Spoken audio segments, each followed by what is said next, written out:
जहां से पूर्व चेयरमैन व अधिवक्ता की संदिग्ध परिस्थितियों में हो गई मौत। जहां नवाबाद थाना क्षेत्र के तालपुरा में रहने वाले 62 वर्षीय भानु प्रकाश सिरवारिया गुरसराय नगर पालिका के रह चुके हैं पूर्व चेयरमैन, साथ ही थे सरकारी अधिवक्ता जो कुछ समय पूर्व ही हुए थे रिटायर। इनकी बेटी कविता ने बताया कि रस्सी से बंधे हुए थे हाथ पैर, साथ ही गले पर थे चोट के निशान, जिस पर उन्होंने हत्या की जताई आशंका। परिजनों के मुताबिक मृतक के बैग में रखे सभी कागजात थे गायब, साथ ही कमरे का बिखरा पड़ा था सामान। मौके पर पहुंचे एसएसपी बीबीजीटीएस मूर्ति ने फोरेंसिक व डॉग स्क्वाड टीम के साथ घटनास्थल का बारीकी से किया निरीक्षण और शव को पोस्टमार्टम के लिए भेजकर मामले की जांच की शुरू। हमीरपुर में यमुना और बेतवा नदियों का जलस्तर अब खतरे के निशान से आ गया है नीचे। बाढ़ से डूबे गांवों और बस्तियों में से उतर चुका है पानी। इसके बाद राहत शिविरों और सड़कों पर रह रहे लोग लौटने लगे हैं अपने घरों की ओर। मंगलवार को जिलाधिकारी घनश्याम मीना और सदर विधायक डॉक्टर मनोज कुमार प्रजापति ने कुछेचा डिग्री कॉलेज राहत शिविर में पहुंचकर घर लौट रहे लोगों को वितरित की राहत सामग्री, साथ ही नष्ट हुई फसलों का जल्द से जल्द आकलन करने के दिए निर्देश ताकि किसानों को जल्द ही मिल सके उचित मुआवजा। महोबा के चरखारी ब्लॉक के एंचाना पंचायत अंतर्गत ग्राम बराएं में सीहो नदी एक बार फिर से आ गई है उफान पर। लगातार बारिश के कारण नदी का बढ़ गया है जलस्तर, जिससे पूरी तरह से डूब गया है रपटा। लगातार बनी हुई है यह स्थिति और ग्रामीणों को काफी परेशानियों का करना पड़ रहा है सामना। रपटा पर पानी आने से स्कूली बच्चों को स्कूल जाने में आ रही हैं बाधाएं। ग्रामीणों के अनुसार अक्सर 3 से 4 दिनों तक उफान पर बना रहता है नदी का रपटा, जिससे बच्चों की पढ़ाई होती है बाधित। जालौन में बीते कई दिनों से हो रही लगातार मूसलाधार बारिश से जनजीवन हो गया है अस्त व्यस्त। बारिश के चलते कौच नगर के बीचों बीच निकला मलंगा नाला आ गया है उफान पर, जिससे कौच नगर के कई मोहल्लों में बन गए हैं बाढ़ जैसे हालात, जहां रिहायशी इलाकों के साथ साथ सरकारी परिसरों में भी घुसने लगा है नाले का पानी। वहीं कौच नगर स्थित उरई रोड पर स्थित सिविल जज जूनियर डिवीजन कोर्ट परिसर भी आ गया है जलभराव की चपेट में और परिसर में घुस गया है नाले का पानी, जिससे पूरी तरह से पानी में डूब गए हैं कोर्ट में कार्यरत अधिवक्ताओं के चेंबर। स्थिति यह हो गई है कि वकीलों को मजबूरन सड़क किनारे बैठकर करने पड़ रहे हैं अपने कार्य। स्थानीय अधिवक्ताओं ने प्रशासन से जल निकासी की व्यवस्था तत्काल कराए जाने की उठाई मांग। टीकमगढ़ जिले के शिवधाम कुंडेश्वर मंदिर परिसर में 2 पक्षों के बीच हो गया विवाद। इस दौरान दोनों पक्षों ने एक दूसरे के साथ जमकर की मारपीट। घटना में एक युवक के साथ आधा दर्जन से अधिक लड़के मारपीट करते आ रहे हैं नजर। इस पूरी घटना का वीडियो आया है सामने, जिसमें स्पष्ट देखा जा सकता है कि कई युवक एक व्यक्ति को घेर कर रहे हैं मारपीट। पहले उस युवक ने भी लड़कों के साथ की मारपीट। कोतवाली थाना क्षेत्र के अंतर्गत आने वाले कुंडेश्वर मंदिर परिसर की है यह घटना। ललितपुर में किसी बात को लेकर ग्रामीणों ने किराना दुकानदार की पीट कर दी हत्या। जहां लाठी डंडे और ईंट से तब तक पीटते रहे लोग जब तक उसकी नहीं हो गई मौत। चीखने चिल्लाने की आवाज सुनकर मौके पर पहुंचे परिवार के लोग, तब तक आरोपी मौके से हो चुके थे फरार। मौके पर पहुंची पुलिस ने तुरंत अपनी गाड़ी से ही उसे पहुंचाया अस्पताल, जहां डॉक्टर ने जांच के बाद उसे कर दिया मृत घोषित। मृतक की 45 वर्षीय राजेंद्र के रूप में हुई पहचान। मडावरा थाना क्षेत्र के हंसरी गाँव की है घटना। झांसी के नवाबाद थाना क्षेत्र के जीवन शाह के पास 2 मंजिला इमारत तोड़ रहे 4 मजदूरों के ऊपर गिर गई बिल्डिंग की छत, जिससे मलबे में दब गए 4 लोग। आसपास के दुकानदारों ने उन्हें किसी तरह निकाला बाहर और पुलिस को दी सूचना। मौके पर पहुंची पुलिस और बिल्डिंग के मालिक ने घायलों को भेजा जिला अस्पताल, जहां 2 को ज्यादा चोट आने पर किया गया भर्ती। एलाइट चौराहे से जीवन शाह होते हुए बीकेडी जाने वाले रास्ते पर सिटी सेंटर बिल्डिंग से सटी 2 मंजिला निर्माणाधीन इमारत की है घटना, जहां बिल्डिंग के पिछले हिस्से की छत तोड़ रहे थे 4 मजदूर। इसी बीच बारिश से बचने के लिए छत के नीचे खड़े हो गए थे वह लोग, तभी अचानक से भरभराकर गिर गई छत, जिसके नीचे दबने से 4 हो गए घायल। ललितपुर में एक 4 साल की बच्ची के साथ दुष्कर्म का मामला आया सामने। जाखलौन थाना क्षेत्र के एक गांव की घटना, जहां रहने वाली मासूम बच्ची खेल रही थी अपने घर के बाहर, तभी बहला फुसलाकर अपने घर ले गया 16 वर्षीय किशोर।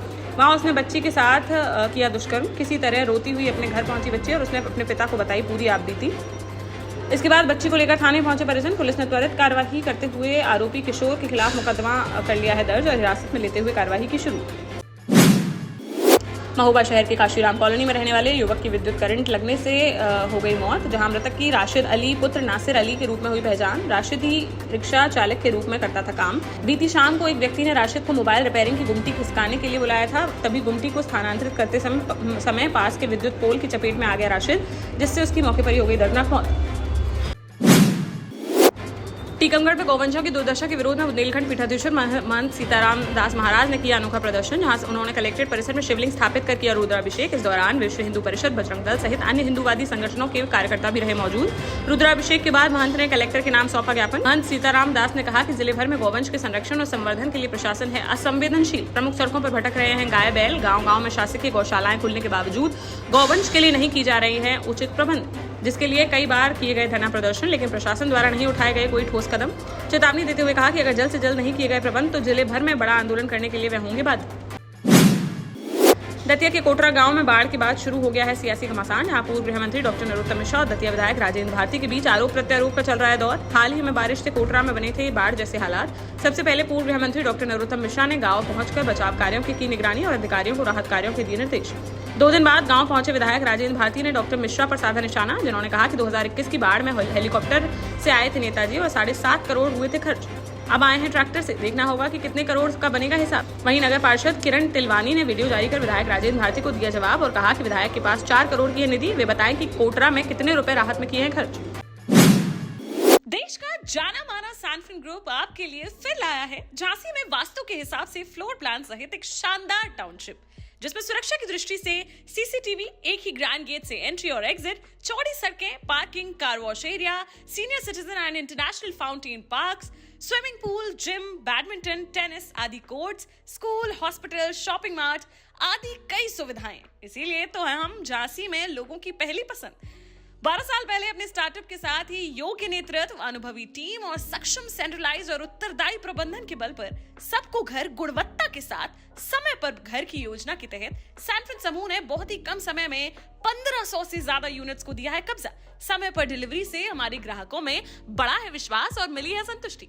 सैनफिन समूह ने बहुत कम समय में Sanfin Ashok city, green homes residency, green homes city, Sanfin Ashok valley, Delhi public school, Sanfin शाखा, केन सैनफिन अस्पताल सहित कई अन्य परियोजनाओं के साथ नई झांसी के निर्माण में स्थापित किया है एक बड़ा मुकाम। तो आप भी आज ही आइए अपने परिवार के साथ और कीजिए अपने सपने साकार। झांसी कानपुर रेल मार्ग पर ट्रेन से गिरकर युवती की हो गई मौत। जब वह मुंबई घूमकर भाई के साथ रायबरेली से लौट रही थी झांसी, जब चिरगांव के पास चल रही थी ट्रेन, तभी टॉयलेट जाने के लिए गेट पर पहुंची 18 वर्षीय विमलेश कुमारी और संतुलन बिगड़ने के बाद जा गिरी बाहर। ट्रेन में चाय बेच रहे वेंडर ने यह देख कोच में बैठे यात्रियों को दी घटना की जानकारी। तब भाई ने चेन पुलिंग कर रुकवाई ट्रेन। इसके बाद पुलिस को दी सूचना। मौके पर पहुंची पुलिस ने एम्बुलेंस से युवती को भेजा मेडिकल कॉलेज, जहां डॉक्टरों ने उसे कर दिया मृत घोषित। जालौन की कदौरा थाना पुलिस और एसओजी सर्विलांस टीम को संयुक्त रूप से मिली बड़ी कामयाबी, जहां पुलिस ने अवैध गांजा की तस्करी कर रहे 2 युवकों को कर लिया गिरफ्तार, जिनके कब्जे 56 किलो 268 ग्राम नाजायज गांजा किया गया बरामद, जिसकी करीब 8 लाख रुपए बताई जा रही है कीमत। पुलिस ने दोनों के पास से एक कार, 4 मोबाइल फोन और नगद रुपए किए बरामद। एसपी ने बताया कि उड़ीसा के बरगढ़ जिले के एक स्थान से लेकर आते थे गांजा, झांसी से एक व्यक्ति के माध्यम से वह लाकर करते थे सप्लाई। कार्यवाही कर दोनों को भेजा गया जेल, वहीं वाहन को कर दिया गया है सीज। जालौन में ड्रोन संचालन को लेकर अब बगैर अनुमति के उड़ान पड़ सकती है भारी, जहां जालौन के जिलाधिकारी राजेश कुमार पांडे और पुलिस अधीक्षक डॉक्टर दुर्गेश कुमार ने प्रेस वार्ता कर किया साफ, जिन्होंने कहा कि ड्रोन के अवैध उपयोग को किसी भी कीमत पर नहीं किया जाएगा बर्दाश्त। ऐसे मामलों में जरूरत पड़ने पर गैंगस्टर एक्ट के तहत भी की जाएगी कार्रवाई। एसपी ने बताया कि भारत सरकार के ड्रोन नियम 2021 और ड्रोन परिचालन नीति 2023 को जिले में पूरी तरह किया गया है लागू। अब कोई भी व्यक्ति, संस्था या एजेंसी ड्रोन उड़ाने से पहले डिजिटल स्काई प्लेटफॉर्म पर रजिस्ट्रेशन कराना होगा अनिवार्य। बिना अनुमति ड्रोन चलाना सीधा माना जाएगा कानून का उल्लंघन।